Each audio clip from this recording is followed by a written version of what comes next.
Hi everyone, today's lesson from Unit 7 is notes number 2 on arcs and arc measure as they relate to central angles and inscribed angles.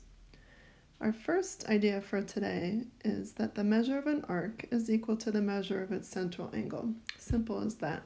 If you take a look in this first diagram, we're asked to find the measure of arc AC, and you notice that arc AC is cut off by angle B here at the center. The measure of angle B is 60 degrees, so the measure of arc AC is also 60 degrees. So you can go right out from the central angle and put the measure right on the arc. The arc addition postulate is kind of similar to the angle addition postulate, segment addition postulate, both of which we studied earlier this year, and it says something really simple. If you have two arcs that are adjacent to each other, so we have arc AB, and then we have arc BC. And arc addition postulate just says if you know that the measure of arc AB is, say, 30 degrees, and the measure of arc BC is, say, 80 degrees, then the measure of arc AC is equal to the sum of those two measures. So the measure of arc AC would be 110 degrees. So just add up the arcs. Okay, we're going to do a quick check of your understanding of what we covered in notes number 1 and also what I've just introduced to you. It says, given that AC and BE are diameters of circle F, so I'm going to highlight this diameter AC in one color and choose another color for BE. So those are diameters. Remember that diameters create semicircles. So if AC is a diameter, then this arc that I just highlighted in blue has to have a measure of 180 degrees. Okay, so 180 degrees in a semicircle. That can help us solve for different arcs and different angle measures in here. Okay, I'm going to work with a 70-degree angle right here. And since that's a central angle, we're going to bring the measure right out to its arc, 70 degrees.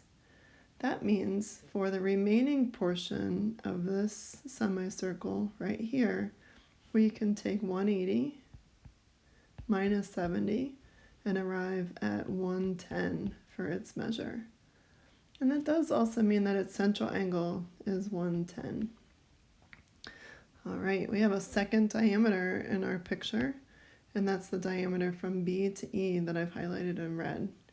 Well, notice that since BE is a straight line, these two angles have to be supplementary. So that's one way of showing that this angle adjacent to 110 also has to be 70. But also notice that it's a vertical angle to our 70 degrees down below. So you can also use vertical angles to find missing angle measure. All right, so bring that 70 out to the measure of the arc. Okay, this 45 degrees is a central angle, so its arc must also be 45. And then finally, to find the measure of arc DC, we can take 180 and subtract some things that we already know.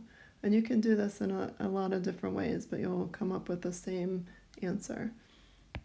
For example, one way to do it is to work with this semicircle formed by our diameter from B to E. So if you work with that semicircle, these two angles plus the missing one have to add up to 180. Same for the arc measures. So take your 180, you're going to subtract 70, and that gives you 110, and then subtract 45 from that, and that'll leave you with 65 degrees. So this arc is 65 degrees, this angle is 65. And now notice that you could have also taken 180 and just subtract the two angles that you know from it, and that would leave you with that angle. Okay, we found every missing arc measure.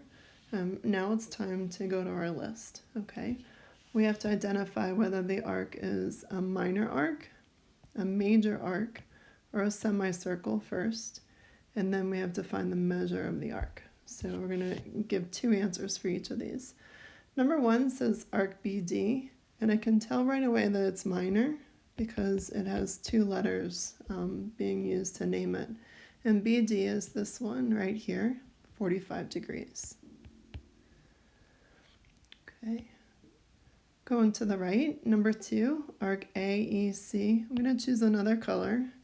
If I go from A to E to C, I notice that I have a semicircle highlighted there. So arc AEC is a semicircle, and its measure will be exactly 180 degrees. Okay, number 3, we're back to two letters. It's arc AE, so we're going from A to E. That's a minor arc because it's less than 180, and its measure is 110. Number 4, arc DC, that's minor as well. And DC was the one we were solving for, 65 degrees.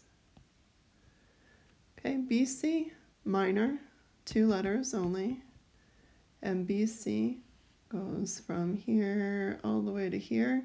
So we're going to take and add 45 plus 65, and that's 110. Okay, ABC, arc ABC. I'm going to choose my green highlighter here. We want to go from A through B all the way to C. Okay, so we end up with half of our circle, so it's a semicircle. And again, its measure will be 180 degrees. All right, the next one is ACD. We've run out of colors here. We'll try the gray. So we're going from A through C to D. Now, you might have trouble if you try to go this way on your circle because you're going to hit D first before C. So you want to go the other way. So A, come all the way around. That's 180 degrees. We have to go 65 more. So it's definitely major. We went more than halfway around the circle, and that was 180 plus 65 for a total of 245 degrees. Okay, last one. It's arc EAC. And this one, I'm going to try to highlight it in red, or maybe try to erase some of these things if I can. Just to clean it up a little bit and show you this one. I know I erased some of those numbers. We'll get them back. This was 70, this was 110, this was 45, and 65. Okay, so here's why I cleaned that one up. So we only have one color being highlighted around the circle, and I'm going to stick with red there. So for EAC, if we start at E, we go through A, and we end up at C. Do you notice that I went through, or went around almost the whole entire circle? The only place I did not color was this arc right here. So one way of solving for arc EAC could be to add up 110 plus 70 plus 45 plus 65, but a quicker way to do it, and by the way, that's a major arc. You see how big it is? Way bigger than 180.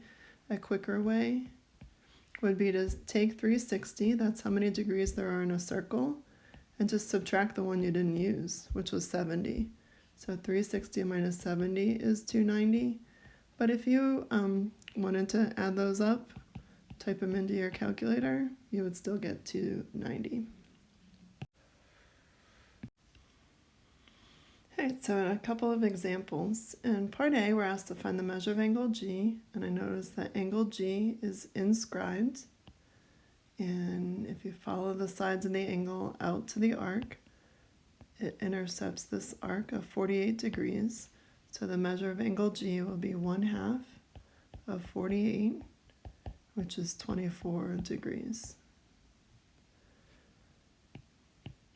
Okay, for the measure of arc EG, notice that arc EG is right here, and it's going to correspond to the inscribed angle that's labeled with 50 degrees.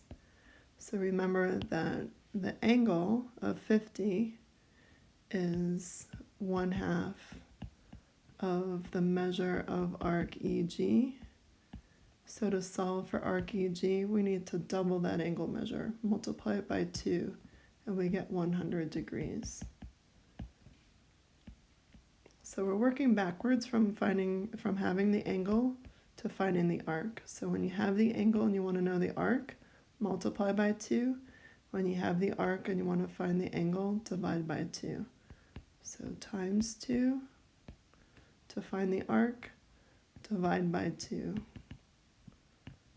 to find the angle. Okay, we have a quick theorem about a right triangle. If you have a right triangle as or a right angle as your inscribed angle in your circle, it's going to cut off a semicircle, right? Because a right angle has a measure of 90 degrees. 90 times 2 equals 180. Right? That means that the hypotenuse of your right triangle is also a diameter. It goes right through the center of the circle. And finally for today, our last theorem says the opposite angles of a quadrilateral inscribed in a circle are supplementary. So that's a fancy way of saying if you have a quadrilateral, like some four-sided figure inside of a circle, if you have opposite angles, if you add them together, they're going to add to 180. So A plus B would equal 180, and C plus D would equal 180. Okay, in our example, we're going to take our angle marked with the X and the 85 and add them together and set them equal to 180. Take and subtract 85 from both sides, and we get 95 degrees for X. Okay, that's it. So good luck on homework number 2. As always, make sure you ask for extra help if you get stuck.